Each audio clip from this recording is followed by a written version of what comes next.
Hello, everybody, and welcome to the Glory Reds channel. It's your boy Don Benito.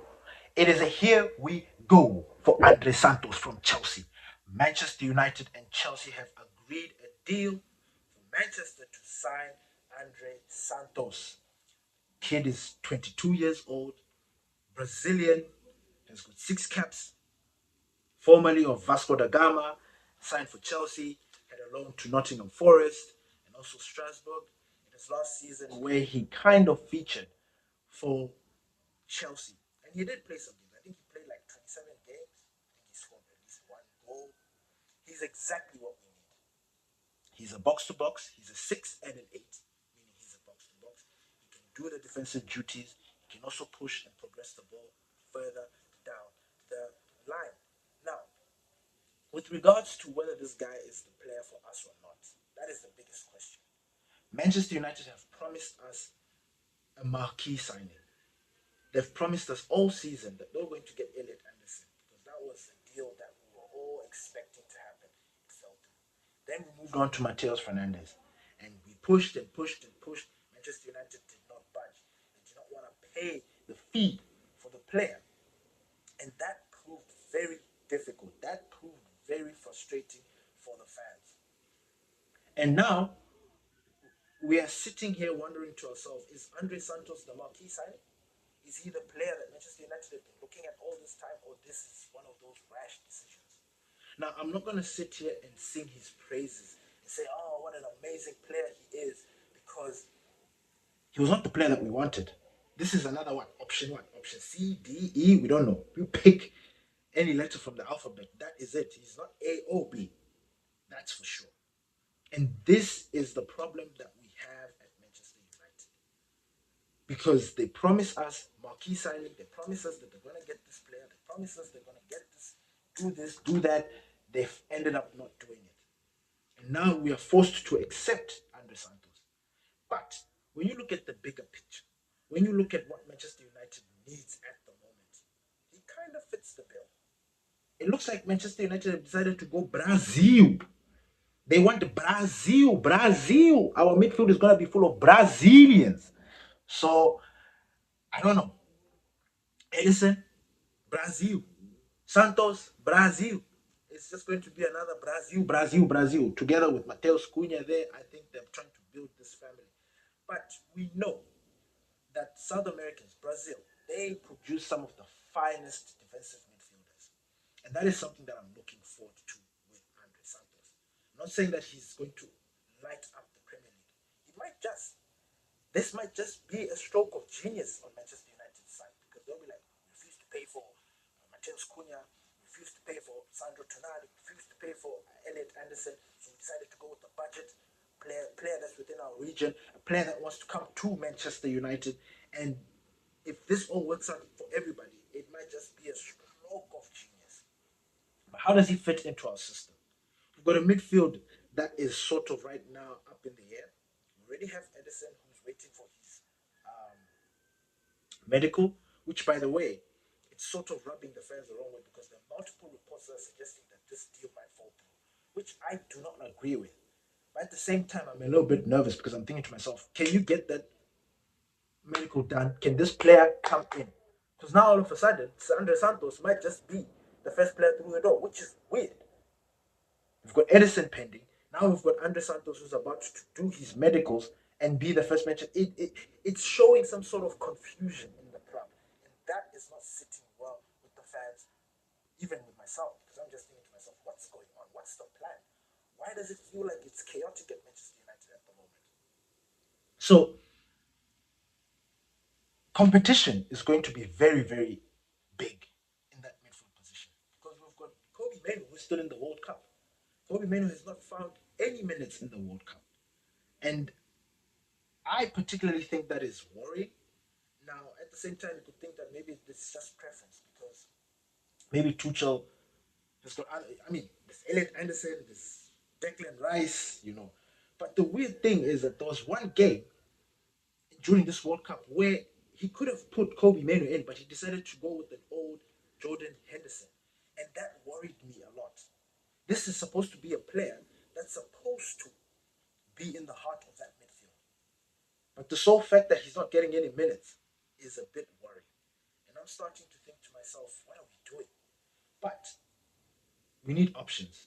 We need depth in that midfield position. We need players that are going to be able to help carry Manchester United. Now, Andre Santos fits the bill of what Ineos wants.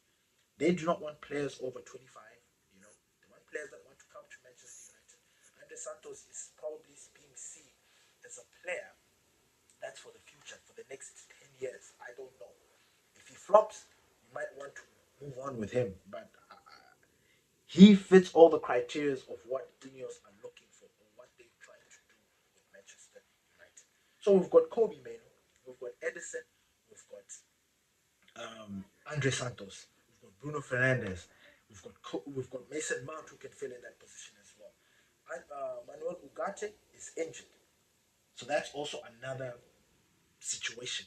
I don't know if this is the replacement for Ugarte because reports suggest that no, Manchester United are going to proceed as usual, regardless of Ugarte's injury. But it still remains to be seen whether we are still going to get that marquee signing because we still need to fill in another midfielder. They promised us 3 midfielders, and that is what we are expecting. We've been linked with Alex Scott, who has a price tag of 80 million from Bournemouth. I don't know if Manchester United are going to press and try and get that deal done. Oreo Chouamini is also another midfielder who I do not agree with, but so many people, especially in the United fan base, they want Oreo Chouamini because he's a 6. I don't see him lighting up Manchester United. I don't see him lighting up the Premier League. I could be wrong. I could bite my words in a few years to come or the next season. But I'll be paying close attention to him when he's still playing at Real Madrid. Because again, reports have suggested that Oreo Chouamini has committed his life to Real Madrid. And what does that say for Manchester United? All your top targets have refused to come to Manchester. What does it say about you? What is your plan? You keep telling us that you're just gonna remain focused. You're gonna be disciplined in the transfer market. You're not gonna overpay. We get that. But everybody else is overpaying because they're trying to strengthen their team. Why is Manchester United busy dilly-dallying? This is the make or break. This could be one of those moments where Manchester United regret every decision that they make. But at the same time, if it works out, it could be a stroke of genius. So I don't know. What do you guys think? Do you guys think Andre Santos is going to tear it up in the Premier League and for Manchester United? Do you think he's an adequate replacement for Casemiro because he's a traditional 6 and can play an 8? So as an 8, so it's I don't know. And then together we've got Edison, who is a box to box, can also play as a 6. We've bought 2 players, or we're linked to 2 players. So 2 players are coming through that have got the same attributes. What else do we need? We need a controlling midfielder, a midfielder that can ease things. Because we've got that in Kobe Mano. But we need our marquee signing. We need that statement signing that shows that Manchester United want to compete for the highest honors. Next season is going to be crazy. We're playing in all fronts. FA Cup, Carabao Cup, Champions League, Premier League. We need everybody firing on all cylinders. And to be honest, Manchester United have been slow in this transfer market because everybody else is making deals. Everybody else is here we go, here we go, here we go. Players are moving. Players are going to their respective clubs. Pre-season is about to be underway, and we don't have any signing that is concrete. Yes, we've got Andre Santos, the deal has been struck, but then it's still not been announced. Edison, the same thing. We need all our players ready for pre-season, ready to go. None of this thing of like waiting until the transfer market is at its end and then we start scrambling for players like Sander Berger, all these weird budget players that Manchester United they were not even in Manchester United's books. But all of a sudden, they're being forced on our throats. We're thinking, oh, we've been doing some extensive scouting. We feel like he's going to be the right player for Manchester, blah, blah, blah. He wanted to come to Manchester United, blah, blah, blah. So we need them to move faster than what they're doing right now. What do you guys think? Do you think Manchester United are moving slow?